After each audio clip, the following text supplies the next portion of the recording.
Hola, hola chicos, bienvenidos. Un gusto en saludarles, ¿verdad? Como siempre. Espero se encuentren muy bien en sus casitas. Bienvenidos a una clase más, ¿verdad? Y pues vamos a iniciar con la clase, ¿verdad? Que como tienen allí en su pantalla, lo que vamos a estar estudiando, el tema es la realidad en el texto literario. Entonces lo que vamos a estar estudiando y repasando y haciendo ejercicios esta semana es con el verbo y sus modos verbales, ¿verdad? Que es un tema bastante extenso, ¿verdad? Que vamos a tratar de abarcarlo y de resolver ejercicios de la mejor manera. Entonces vamos a estar estudiando, ¿verdad?, qué es el verbo, cuáles son sus tiempos, cuáles son sus modos verbales, aprendiendo a hacer, ¿verdad?, oraciones. Entonces para iniciar vamos a decir qué es el verbo.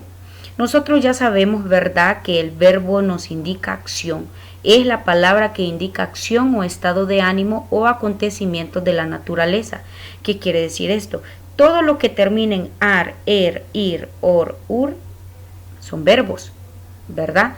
Todos son verbos porque terminan en ar, ir. Entonces, es como los ejemplos que tengo yo arriba: barrer, jugar, secar, cocinar, pintar, peinar, regar, escribir.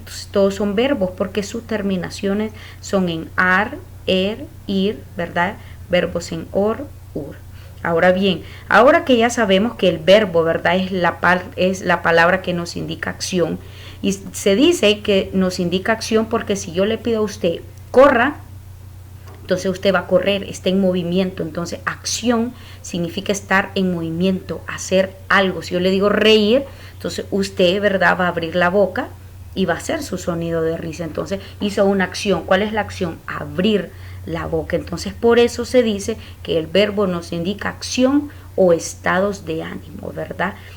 O acontecimientos de la naturaleza. Ahora bien, a lo que yo quiero explicar muy bien y quiero que me preste muchísima atención, ¿verdad?, y se enfoque mucho en el video. No va a ser un video largo, simplemente quiero enfocarme en lo que quiero que aprendamos. El verbo tiene accidentes gramaticales. Escúcheme bien. El verbo tiene tiene accidentes gramaticales. Ahora bien, ¿cuáles son esos accidentes gramaticales del verbo? De modo, de tiempo, persona y de número. Vuelvo y repito que me voy a estar enfocando en esos 4 accidentes gramaticales del verbo, que son de modo, de tiempo, persona y de número. Ahora bien, voy a empezar explicando de modo y así sucesivamente. El accidente gramatical de modo significa las diversas formas en que la acción del verbo puede expresarse. Vuelvo y repito. El accidente gramatical de modo significa todas esas diferentes formas en que se puede expresar una acción. Está hablando de acciones. Recordemos que el verbo es acción. Ahora, el modo se divide en 3 tipos de modo. Modo, que lo tengo aquí, indicativo, modo subjuntivo y modo imperativo. Vuelvo y repito. Los accidentes gramaticales del verbo se clasifican en 4. De modo, de tiempo, de persona y de número. Entonces estoy iniciando con el accidente de modo. Entonces, ¿qué significa el accidente gramatical de modo? Significa todas las formas en que la acción del verbo pueda expresarse. El modo se divide en 3. Modo indicativo, modo subjuntivo y modo imperativo. Ahora bien, ¿qué es el modo indicativo? El modo indicativo nosotros lo podemos identificar porque la oración, chicos, se va a caracterizar por expresar acciones concretas y reales, o sea, acciones que están pasando. Ese es el modo indicativo. Por ejemplo, Pedro estudia todas las noches. Entonces es una acción, ¿verdad? El verbo es estudiar, obviamente tiene que ir un verbo porque estoy hablando del verbo. Entonces está en indicativo, ¿por qué? Porque está expresando una acción concreta y es real porque Pedro está estudiando todas las noches. Entonces ese es el modo indicativo, cuando me expresa acciones concretas y reales. Número 2, modo subjuntivo. El modo subjuntivo expresa siempre un deseo, ¿verdad?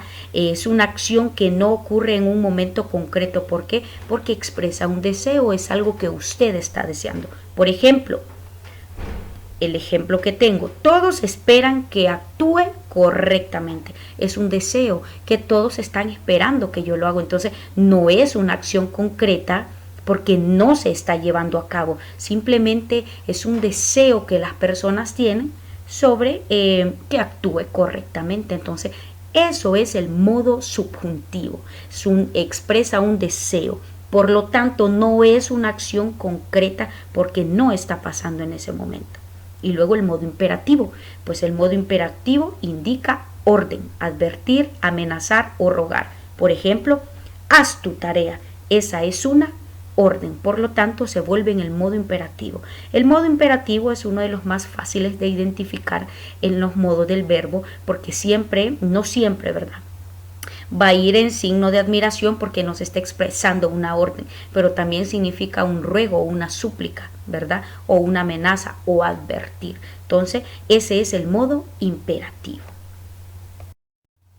Ahora bien, unos ejemplos más claros para que nos podamos, ¿verdad?, como introducir un poquito más en los modos verbales. El modo indicativo, vuelvo y repito, es cuando se expresa una acción real y concreta, o sea que pasa, que la acción está pasando. Por ejemplo, los alumnos preparan la tesis para fin de año. Es una acción real y concreta porque eso están haciendo los alumnos, están preparando su tesis. Otro ejemplo, el domingo almorzará toda la familia junta. Entonces es una acción concreta porque ya se dijo que iban a almorzar, ¿verdad? Otra, hice esta presentación para la lección de biología, o sea que ya la hizo. ¿Me explico? Entonces por eso se vuelve indicativo, porque es una acción real, o sea que ya se concretó. El modo subjuntivo, ¿verdad?, que es cuando se expresa un deseo, o sea que la acción no es concreta, ¿verdad? No se sabe si se va a llevar a cabo. Entonces, ejemplo, nos pidió que preparásemos una fiesta de bienvenida para el nuevo jefe. Siempre debe ir el verbo, ¿verdad?, que preparásemos, pero no se sabe quién la va a preparar porque dice nos pidió que preparásemos. Entonces la acción no es concreta, simplemente se está expresando el deseo que quieren que prepare la bienvenida. Número 2. Espero que puedan superar sus diferencias, ya que son buenos amigos. Entonces está el verbo, ¿verdad?, puedan, y es subjuntivo. ¿Por qué? Porque se vuelve un deseo. Alguien está esperando que usted pueda arreglarse con sus amigos. Y la otra, me gustaría que me presten atención en su clase. Entonces, ¿qué significa esto? ¿Verdad? Es un deseo porque le gustaría, a mí me gustaría que prestaran atención en la clase. Y luego el modo imperativo, ¿verdad?, que ya sabemos que expresa orden, súplica, advertencia o amenaza. Entonces dice, agarra esta bolsa que tengo que pagarle a la señora. Entonces es una orden, le está diciendo, agárrela. Y número 2, espero que volvamos a cruzarnos pronto por aquí. Entonces, si nosotros nos damos cuenta, ¿verdad?, si aprendemos a identificar bien qué es cada modo, muy rápido podemos, ¿verdad?, identificar en la oración en qué tipo de modo verbal se encuentra. Ahora bien, ya dije modo, ahora vamos con el tiempo, luego persona y luego número. Entonces, con el tiempo, muy fácil. Nosotros ya sabemos, ¿verdad?, que los tiempos verbales expresan el momento en que se está expresando o realizando la acción. ¿Cómo puede ser el tiempo? Presente, pasado o futuro. Cuando es pasado, estudió. Cuando es presente, estudia. Y futuro, estudiará. Entonces, el tiempo del verbo es presente, pasado y futuro. Recordemos que el tiempo verbal expresa el momento en que se está realizando la acción, ya sea presente, pasado o futuro. Luego viene la persona, que es algo que nosotros ya hemos venido estudiando, ¿verdad? Persona que identifica, ¿verdad?, el hablante o quién está realizando la acción. En este caso, ¿cuál es la persona? Ya sea en primera, ya sabemos que yo, segunda, tú, tercera, él. Entonces, persona, es decir, si está en primera, segunda o tercera persona, tanto del singular o el plural, que eso es cuando ya nos referimos al número, que es la última, ¿verdad?, acciones gramaticales del verbo. El número que nos informa si la acción, ¿verdad?, la realizó una o varias personas. Una cuando está en singular, varias cuando está en plural.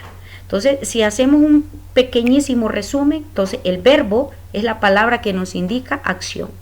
El verbo tiene accidentes gramaticales. ¿Cuáles son? Accidente gramatical de modo, accidente gramatical de tiempo, accidente gramatical de persona y accidente gramatical de número. El accidente gramatical de modo, ¿verdad? Es el que se divide en modo subjuntivo, modo imperativo. Y el tiempo es cuando nos estamos refiriendo, ¿verdad?, al presente, pasado y futuro. La persona, que es, ¿verdad?, quien está realizando la acción, ya sea si está en primera, segunda o tercera persona. Y el número, que es cuando se refiere si está en singular o está en plural. Entonces, espero le hayan entendido el tema, chicos. Nos vamos a quedar hasta aquí porque no quiero agobiarlos. Vamos a hacer ejercicios sobre el tema en nuestras clases en vivo para que podamos alcanzar nuestro máximo conocimiento. Que tengan un bonito día.